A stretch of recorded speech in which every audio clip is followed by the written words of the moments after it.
Car ચલાવનાર તત્વોનો ફરીવાર આતંક જોવા મળ્યો છે। વધુ એકવાર નશો કરીને વાહન ચલાવતા કાર ચાલકે અકસ્માત કર્યો છે। વારસિયા એસઆર પેટ્રોલ પંપ પાસેની ઘટના છે। નશામાં ધૂત કાર ચાલકે 6 જેટલા વાહનને ટક્કર મારી હતી।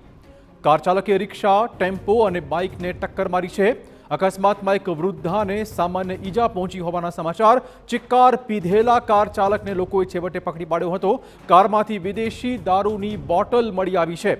વારસિયા પોલીસે ઘટના સ્થળે પહોંચીને આ કેસમાં કાર્યવાહી શરૂ કરી છે।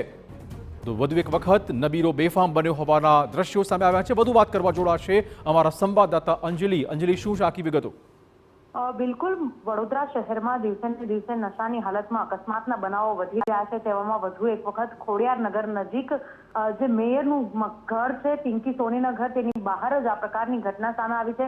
પાવનધામ સોસાયટીની બહાર જે પેટ્રોલ પંપ છે ત્યાં આગળની આ ઘટના છે કે નશામાં ધૂત કાર ચાલક 8 જેટલા વાહનોને અડફેટે લીધા છે।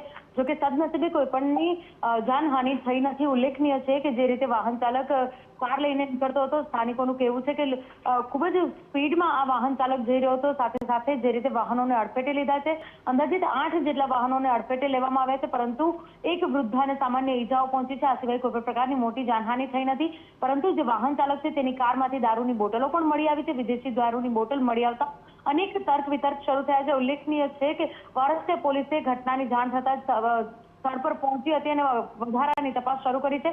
પરંતુ જે રીતે દારૂબંધીની વાતો થઈ રહી છે તેવાની વચ્ચે વડોદરા શહેરમાં જે રીતના દારૂ પકડાઈ રહ્યો છે અને સાથે સાથે વાહન ચાલકો અકસ્માત પણ સર્જી રહ્યા છે, ત્યારે અનેક સવાલો ઉભા થઈ રહ્યા છે। ધન્યવાદ અંજલિ, તમામ જાણકારી બદલ। તો વધુ એક વખત વડોદરા શહેરમાં નશા ચાલકે અલગ અલગ વાહનને ટક્કર મારી છે। હાલમાં પોલીસે આ કેસમાં તપાસ આરંભી દીધી છે।